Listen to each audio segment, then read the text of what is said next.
Aujourd'hui, je vais faire une exception. Je ne vais pas lire un verset de la Bible. Mais soyez sûrs, c'est que ce que je vais lire, puisque c'est une sorte de poème que je vais lire, il fait référence à quantité de versets de la parole de Dieu.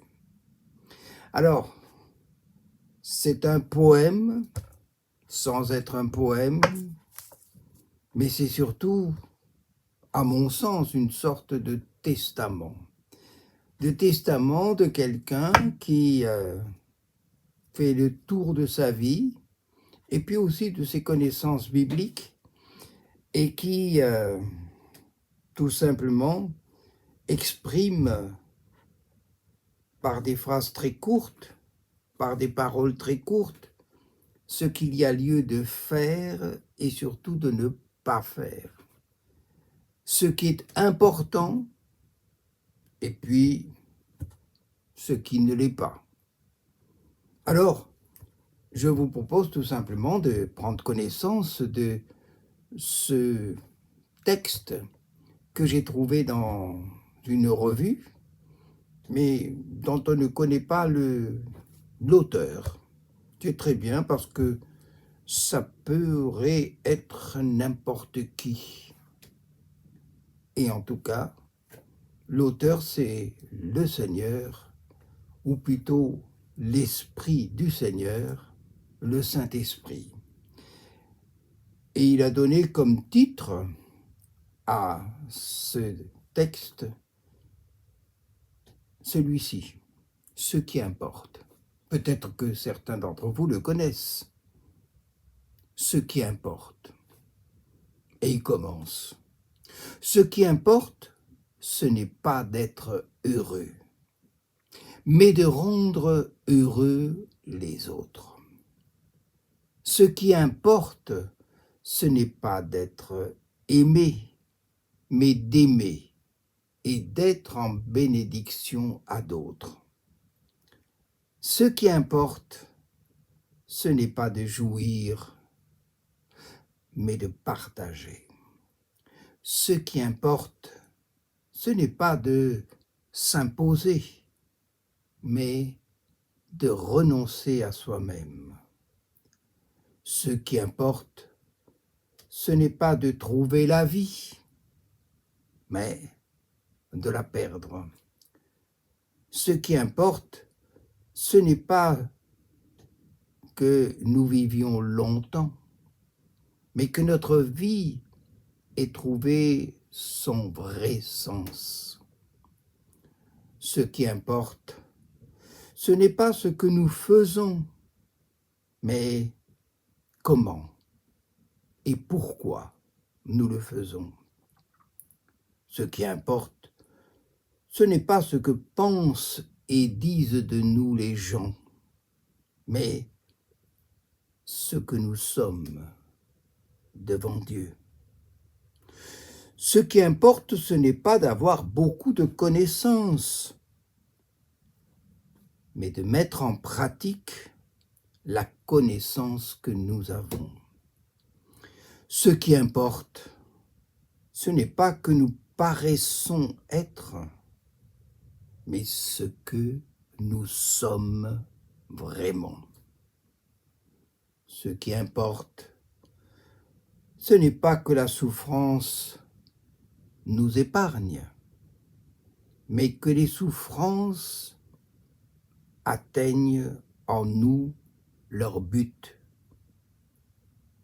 Ce qui importe, ce n'est pas de savoir quand nous mourrons, mais si nous sommes prêts à rencontrer Dieu.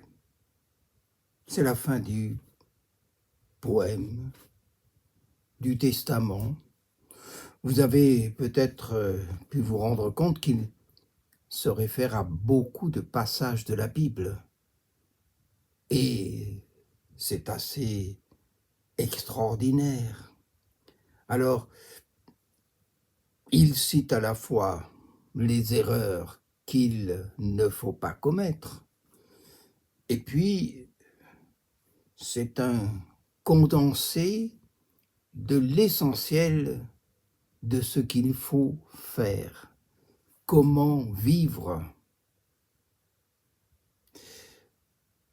C'est une sorte de testament.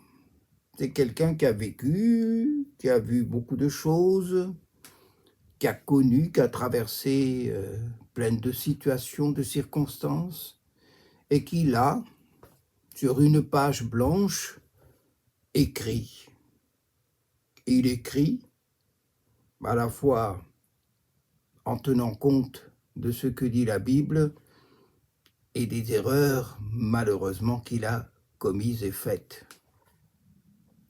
En fait, on pourrait donner à ce poème un autre titre, et ce titre pourrait être « Ce qui est important pour un chrétien », plutôt que de dire ce qui importe. Mais ce qui est important pour un chrétien, je prends le premier verset, la première phrase, ce qui est important, ce n'est pas d'être heureux, mais de rendre heureux les autres. Ce qui est important, c'est ça. C'est pas d'être et de chercher à être heureux, mais de chercher à rendre les autres heureux. Et c'est ça le secret. Le grand secret, c'est quand tu essayes, quand tu tentes, quand tu veux rendre les autres heureux, c'est là, eh bien, que tu découvres qu'est le bonheur. Le bonheur, c'est de rendre les autres heureux. Et dans la Bible, c'est marqué, c'est écrit, c'est ce que Dieu nous demande. C'est aussi cette phrase, et on pourrait aussi la changer, et au lieu de mettre ce qui importe, c'est de changer le début et de dire ce qui compte, ce qui compte, ce qui a de la valeur. Ce n'est pas d'être aimé, mais d'aimer et d'être en bénédiction à d'autres. Ce qui compte, c'est d'aimer. Combien de gens qui vont à l'église pour être aimés? Et ce qui se passe, c'est qu'ils quittent l'église parce qu'ils reprochent aux uns aux autres de ne pas les aimer. Ils oublient ce qu'ils auraient dû faire et qui les aurait comblés de joie, c'est de venir à l'église pour aimer. Combien de fois j'ai entendu « Ah, dans l'église, on ne m'aime pas, il n'y a pas d'amour. » Il n'y a pas d'amour. Mais non, c'est quand tu vas à l'église, c'est pour que tu manifestes l'amour que Dieu t'a donné, que Dieu, par Jésus-Christ, a mis dans ton cœur. C'est pour manifester par le Saint-Esprit qui habite en toi l'amour que Dieu a mis en toi. Voyez, ce qui compte, c'est ça. Alors, il faut bien compter. Et il y en a qui comptent mal. Et alors, ça se retourne contre eux. Et surtout, ils font des reproches aux autres. Alors, je ne vais pas reprendre toutes ces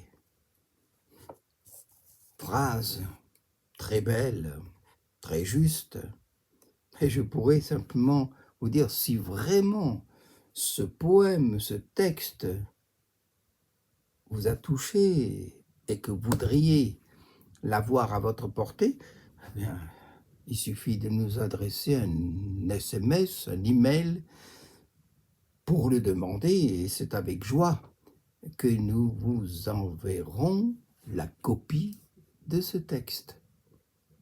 C'est pas beau? Comme ça, vous l'aurez peut-être dans votre portefeuille et vous l'aurez l'occasion de le lire tout à loisir, au cas où vous pourriez l'oublier. Ce qui importe, ce qui compte, ce qui est important, ce n'est pas ce que les gens disent de vous. Il y a de quoi parfois être triste et attristé, bien sûr, mais c'est ce que Dieu pense de vous. Et c'est ça qui est important, cherchez ce que Dieu pense de vous. Alors, écrivez, demandez, et l'on vous donnera. Et je voudrais terminer cette chronique en lisant un poème. Un poème qui est comme une prière. Je ne sais pas qui l'a écrit, c'est encore un inconnu. Je ne sais pas pourquoi il est dans mes papiers. C'est quelqu'un qui l'a écrit, c'est pas moi. Et même avec des fautes, mais ce qui compte, c'est ce que son cœur exprime. Et il dit ceci: Seigneur, tu sais combien je t'aime, combien je veux vivre pour toi, mais il arrive que quand même, je me détourne de toi. Seigneur, tu es tout mon avoir, ma joie de vivre, mon espoir, et jamais je ne veux te perdre, car je serai rien sans toi. Seigneur, tu tiens entre tes mains et mes jours bleus et mes jours gris, le matin à l'aurore dorée et le feuillage trempé de pluie. Seigneur, tu donnes de ton cœur la douceur de ton tendre amour, qui apaise mes soirs de pleurs, mes longues nuits de solitude. Que Dieu vous bénisse et que sa grâce vous fasse avancer dans la joie et la paix.